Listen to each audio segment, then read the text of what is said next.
안녕하세요. 구조 엔지니어 김성룡입니다. 제가 저번 영상에 구조물을 분류하는 방법에 대한 영상을 하나 만들었었는데요. 오늘 이 영상에서는 그 영상에 이어서 좀 더 우리가 디테일하게 그 구조물을 분류하는 그런 방법에 대해서 살펴보도록 하겠습니다.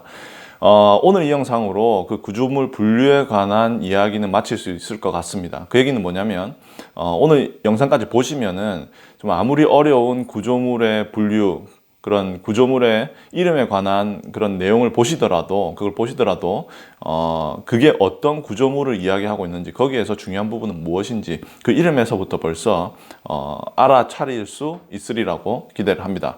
자, 그럼 오늘 영상을 제가 어떻게 꾸며봤냐면요, 첫 번째는 첫 영상에서 제가 얘기했던 부분들을 잠깐 요약을 하고요. 그리고 그 요약한 거에 이어서 또 다른 그 부분들, 특히나 그 이중골조 시스템, 그리고 여기 써놨는데요, 가세골조 시스템, 그리고 마지막으로 특수중심 보통골조에 대한 이야기를 하도록 하겠습니다. 이렇게까지 한번 다루면은 아마 그 모든 내용을 전체적으로 다루었다고 할 수 있을 겁니다. 자, 그럼 먼저 첫 번째 영상을 잠깐 요약을 해보면요, 제가 첫 번째 영상에서 구조물을 분류하는 아주 큰 두 가지 베이스가 있다고 했습니다.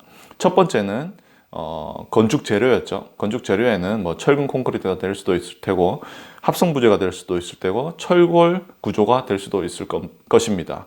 이렇게 재료에 따라서 우리가 구조물의 이름을 정의해 줄 수가 있죠. 그리고 다른 하나는, 이건 되게 중요한 부분인데요, 다른 하나는 그 하중 전달 방식에 따른 구조물의 분류입니다. 그러니까 하중 전달 방식에는 우리가 수평, 수직, 하중 전달 방식이 있겠죠. 이 수평, 수직, 하중이 어떻게 전달되느냐에 따라서 구조물의 이름을 정의할 수 있다는 것입니다. 첫 번째로 본 것이 내력벽이었죠. 내력벽 시스템은 수평, 수직, 하중 둘 다가 내력벽에 의해서 전달되는 시스템이었고요. 그 밑에 그 다음 게 건물 골조 시스템이었죠. 빌딩 프레임 시스템이었습니다. 여기에서는 수직 하중 전달은 그 골조, 그러니까 프레임으로 이루어지고요. 수평 하중 전달은 가세나 아니면 전단벽으로 인해서 전달이 됐습니다. 그리고 마지막으로 그 모멘트 저항 골조 시스템이 있었죠. 여기에서는 그 수직, 수평 방향 두 방향 다의 하중이 그 골조 프레임에 의해서 전달되는 구조였습니다. 자, 이제 여기가 아주 기본되는 이야기였고요. 여기서 조금 한 발자국 더 나가서 약간 자세히 한 단계 더 들어가는 이야기를 오늘 한번 해보도록 하겠습니다. 제가 오른쪽에 오늘 할 얘기들을 이렇게 1, 2, 3번 해서 적어 봤는데요. 첫 번째 제가 얘기하고 싶은 것은 이 이중골조 시스템에 대한 이야기입니다. 여기 영어로 보시면 듀얼 시스템이라고 되어 있죠. 그러니까 우리나라 말에서 이중골조 시스템에서 볼 수 있듯이 뭔가 두 개가 합쳐져 있다는 걸 생각하실 수가 있겠죠. 맞습니다. 그러니까 이 이중골조 시스템은 어떤 두 가지의 구조체가 복합적으로 이루어져 있다고 생각을 하시면 됩니다. 이 두 가지의 그 시스템이 뭐냐? 건물 골조 시스템과 그리고 모멘트 저항 골조 시스템이 연결되어 있는 것이죠. 그러니까 두 가지의 그 시스템이 합쳐져 있는 것이죠. 아까 건물 골조 시스템에서는 수직 하중이 골조를 통해서, 그리고 수평 하중은 그 전단벽을 통해서 됐었죠. 모멘트 저항 시스템에서는 그 골조를 통해서 수직, 수평, 하중 전달이 다 됐습니다. 그러면 쉽게 생각하면 이 두 개를 합쳐주게 된다면 어떤 시스템이 되게 되냐면, 쉽게 생각해서 그 건물 골조 시스템에 모멘트 저항 골조 시스템을 더한 거라고 생각하면 됩니다. 그러니까 건물 골조 시스템에서는 수직 하중은 골조로, 수평 하중은 전단벽이나 가세로 됐었죠. 여기에다가 이제 그 이중 골조 시스템에서는 그 골조마저도 이제 수평 하중을 전달하는 시스템이라는 거죠. 요 예를 돕기 위해서 제가 여기 두 개의 그 건물의 예를 한번 들어봤습니다. 요 왼쪽 오른쪽 둘 다 보시면은 가운데 전단벽이 있고요. 그리고 외부에 그 보호와 기둥으로 이루어져 있는 골조, 그러니까 프레임 시스템이 있는 것이죠. 여기에서 만약에 우리가 이 건물을 그 건물 골조 시스템이라고, 빌딩 프레임 시스템이라고 정의를 해준다면 이 구속 조건이 어떻게 되어 있는지 한번 생각해 볼 수가 있을 겁니다. 그러면 아까 여기에서는 수직 하중은 골조를 통해서, 수평 하중은 전단벽을 통해서 이루어진다고 했죠. 그렇다면 수평 하중이 전단벽으로만 전달되기 위해서는 여기 슬래브와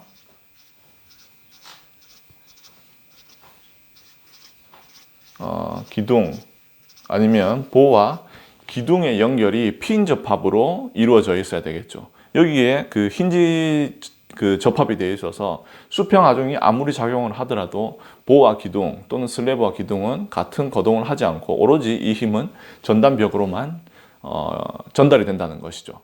그런데 우리가 이제 이중골조 시스템을 가지고 있을 때는 이 절점 조건들이, 이 구속 조건들이 어떻게 되는지 한번 살펴볼 수 있을 겁니다. 이때에는 쉽게 얘기해서 전단벽과 골조 둘 다 수평 하중에 관여를 하기 때문에 이 골조가 전단벽에 모멘트 저항 연결로 되어 있는 것이죠. 여기에서는 힌지로 되어 있었는데 오른쪽에서 이중골조 시스템에서는 뭐 이렇게 얘들이 다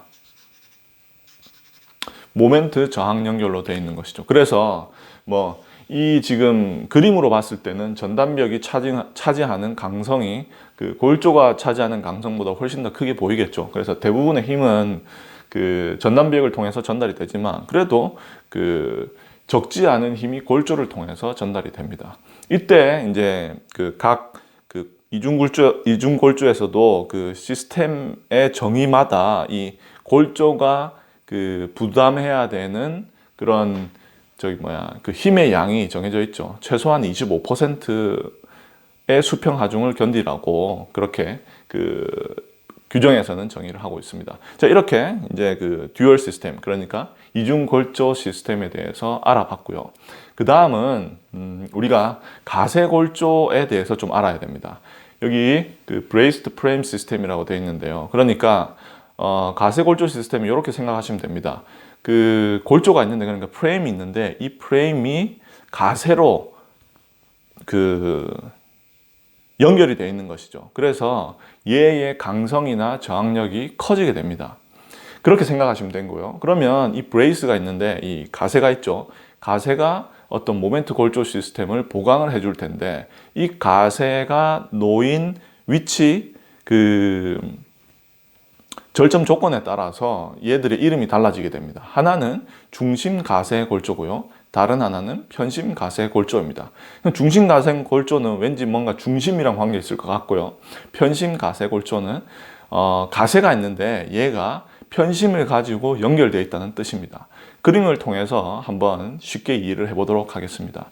왼쪽에 제가 중심 가세를 그릴 거고요. 그리고 오른쪽에 편심 가세를 그릴 것입니다. 중심 가세는 이게 우리가 모멘트 골조가 있으면 보와 기둥으로 연결이 되어 있겠죠. 그러면 그때 보의 중심축이 있을 테고 기둥의 중심축도 있을 것입니다. 그리고 우리가 가세를 보강해주면 가세의 중심축도 있겠죠. 얘들의 중심축이 같은 곳을 지나가는 것을 얘기합니다. 그러니까 만약에 보의 중심축이 얘라고 하고 기둥의 중심축이 얘라고 하면 내가 이제 가세를 넣는 거예요. 그러면 내 가세의 중심축도 얘를 지나가게 하는 거죠. 이 포인트를 갖다가. 그래서 가세를 갖다가 이런 형태로 주어도 될 것이고 이렇게 X자 형태로도 주어도 될 것입니다. 이렇게 가세의 중심축이 기둥과 보의 중심축을 지나가는 그런 시스템의 형태. 그걸 갖다가 중심 가세 골조라고 합니다.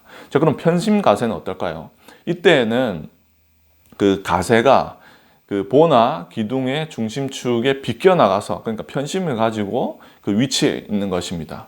자, 그러면 여기서 봤을 때 이런 케이스를 볼 수가 있는 것이죠. 이렇게요. 이렇게 가세를 놓는데 편심을 가지고 이 가세를 위치시켜 줄 수가 있는 것이죠. 그런데 여기에서 좀 중요한 것이 있는데요. 이 얘기를 하기 전에 이 얘기가 관련된 얘기부터 한번 해보도록 하겠습니다. 자, 그럼 일단 제 첫 번째 질문은 중심 가세와 편심 가세 중에서 어떤 것이 강성이 높을까요? 당연히 중심 가세가 편심이 높겠죠. 얘 가세가 자기의 힘을 거의 100% 발휘한다고 봐야 되겠죠. 이렇게 모멘트 골조가 가세에 의해서 연결되어 있으면요. 그런데 편심 가세 같은 경우는 얘가 보에 편심을 가지고 연결되어 있기 때문에 이 강성이, 그러니까 K라는 K라는 여기다 적을까요? K라는 강성이 있으면 중심가세가 편심가세보다 강성이 훨씬 더 크게 됩니다. 그럼 이렇게 생각할 수가 있겠죠. 아니, 우리가 횡저항 시스템을 설계를 할 때 일반적으로 강성이 높으면 좋다라고 생각할 수가 있지 않겠습니까? 그러면 중심가세가 항상 그 강성이 좋다면 편심가세보다 중심가세만 써야 되지 않겠나 이렇게 생각할 수가 있겠죠. 맞는 얘기입니다. 그런데 이때 또 고려해 줄 것이 그 연성이라는 게 있죠. 우리나라는 또 지진 지대고요. 그 내진 설계를 해줘야 됩니다. 이때 중심가세가 그 강성은 높겠지만 연성은 이 편심가세가 훨씬 높게 되어 있습니다. 그러니까 덕틸리티 같은 경우에는 편심가세가 중심가세보다 훨씬 높게 되어 있는 것이죠. 그래서 어떤 내진 성능을 더 높이기 위해서는 편심가세로 하여 주는 것이 그 시스템의 그 연성 능력을, 그러니까 내진 성능을 더 높여준다고 볼 수가 있습니다. 그러면 편심가세에서 내진 성능이 어떻게 늘어나냐? 그것은 그 지진 하중이 왔을 때 편심가세에서 이 부분이 연성 역할을 하게 됩니다. 특히나 이 경우는 철골 부재의 경우에 더 그런데요. 요때 이제 그 횡력이 작용하게 되면 가세에 큰 힘이 발생하게 되겠죠. 그래서 가세에 작용하는 충력이 보에 그 전단력으로 작용하게 됩니다. 그러면서 그 보가, 예를 들어서 철골보가 그 항복 하중을 넘게 되면은 큰 변이가 발생하면서 얘의 연성이 높아지게 되는 것이죠. 이렇게 우리가 중심가세와 편심가세를 한번 살펴봤습니다. 자, 그리고 이제 마지막으로 특수, 중간, 보통, 골재 아니면 시스템에 대해서 얘기를 할 텐데요. 요거는 이렇게 생각하시면 됩니다. 얘들은 그 내진 성능에 따라서 그 이름이 지어진다, 이렇게 생각하시면 됩니다. 그러니까 이 내진 성능이, 그러니까 오른쪽에서 왼쪽으로 갈수록 높아진다, 이렇게 생각하시면 됩니다. 그러니까 어떤 똑같은, 예를 들어서 모멘트 특수 골조 시스템 이런 게 있다고 하면은 모멘트 특수 골조 시스템도 있고, 모멘트 그 중간 골조 시스템도 있을 수 있겠고, 모멘트 보통 골조 시스템도 있을 수가 있겠죠. 그러면 얘 이름에 따라서 똑같은 그런 시스템을 가지고 있지만 그 내진 성능이 훨씬 더 높다는 거죠. 그러니까 특수라는 이름이 있는 애가 그 연선 능력 아니면 지진에 대한 그 내진 성능이 제일 높은 것이고요. 그리고 중간, 그 다음은 보통, 이렇게 됩니다. 그런데 이런 이름들을 그 시스템이 갖기 위해서는 그 규정에서 그 제한하는 그런 디테일의 조건을 다 만족을 해야 됩니다. 그러니까 내가 어떤 예를 들어서 어떤 특수 시스템을 설계를 하겠다. 그래서 내가 그 수정 반응 계수를 높이 잡아서 연성이 높은 내진 건물로 구조 해석을 하겠다. 이렇게 생각을 하면은 그에 맞게 디테일들도 다 고려를 해서 얘가 지진이 발생했을 때 충분한 에너지 방출 능력, 에너지를 발산해서 연성 능력이 높아지는 그런 조건을 만족해야 된다는 것이죠. 자, 이렇게 우리가 오늘 세 가지를 알아봤습니다. 이중골조 시스템, 그리고 가세골조가 뭔지, 이때의 중심가세와 편심가세는 무엇인지, 그리고 마지막으로 특수, 중간, 보통 골조 시스템은 어떤 의미를 가지고 있는지 알아봤습니다. 요 내용까지만 하면은 그 첫 번째 영상의 내용과 합쳐가지고 어떤 시스템을 보시더라도 이게 어떤 구조로 되어 있는지 충분히 예상하실 수 있을 것입니다. 그래서 제가 오늘 이제 첫 번째 영상과 마지막 오늘 영상을 정리하는 의미에서 두 가지 예제를 한번 들어보도록 하겠습니다. 여기 제가 규정이 있는데요. 여기에서 예를 들어서 한 두 개 정도의 시스템을 골라봤습니다. 첫 번째로 모멘트 저항 골조 시스템 카테고리 안에 있는 합성 특수 모멘트 골조 라는 그런 구조제가 어떤 것인지 한번 생각을 해보죠. 제일 먼저 모멘트 저항 골조 시스템 카테고리 안에 있다는 것은 이 수직 수평 방향의 수직 수평 하중 전달이 골조 프레임을 통해서만 이루어지겠구나 이렇게 생각하실 수가 있겠죠.